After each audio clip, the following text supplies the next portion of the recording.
মানবতার এক উজ্জ্বল নজির গড়লেন আইমা। 300-এর বেশি দরিদ্র পরিবারের হাতে খাদ্য সামগ্রী তুলে দিলেন আইমা তথা অল ইন্ডিয়া মাইনরিটি অ্যাসোসিয়েশনের সদস্যরা।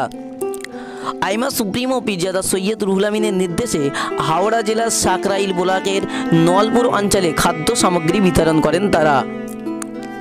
কেন্দ্রীয় সরকারের ঘোষণা অনুযায়ী লকডাউনকে মান্যতা দিয়ে জমায়েত না করে সামাজিক দূরত্ব বজায় রেখে বাড়িতে বাড়িতে গিয়ে খাদ্য পৌঁছালেন। ওই অঞ্চলের দরিদ্র ভ্যান চালক, দিনমজুর, শ্রমিক শ্রেণীর মানুষের হাতে সামর্থ্য মতো খাদ্য সামগ্রী তুলে দিয়ে মানবিকতার নজির করলেন আইমা সদস্যরা। এই প্রথমবার নয়, অল ইন্ডিয়া মাইনরিটি অ্যাসোসিয়েশনে এর আগেও যে কোনো বিপদে মানুষের পাশে দাঁড়াতে দেখা গিয়েছে। তার দয়াশীল ভাবমূর্তির কারণে জনমানসে আদরণীয় হয়ে উঠেছে অল ইন্ডিয়া মাইনরিটি অ্যাসোসিয়েশন। আইমার সর্বভারতীয় সম্পাদক পীরজাদা সৈয়দ রুহুল আমিন হিন্দু মুসলিম ভেদাভেদ বোঝে না। তার কাছে ধর্ম মানে শুধুই মানব ধর্ম, যে কোনো বিপদে মানুষের পাশে দাঁড়ানো তার কাজ। এই মতাদর্শে অনুপ্রাণিত হয়েছে আইমা কর্মীরা।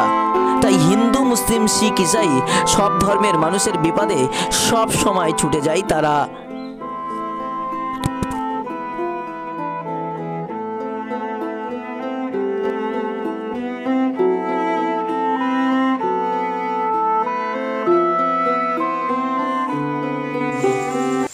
কিছু হলেও তাদের পাশে দাঁড়ানো, এটাই হচ্ছেন আমাদের আইমা সুপ্রিমো পীরজাদা সৈয়দ রুহুল আমিন সাহেবের বার্তা।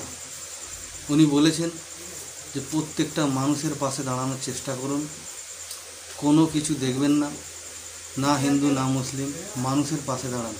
তাই আমরা এই হাওড়া জেলা নলপুর রঘুদেববাটি পশ্চিমের কিছু মানুষ, সদয় ব্যক্তি, আইমা কর্মীরা মানুষের পাশে দাঁড়ানোর জন্য কিছু মানুষের হাতে চাল, ডাল, আলু এবং কিছু অর্থ তুলে দেওয়ার জন্য প্রচেষ্টা করছি।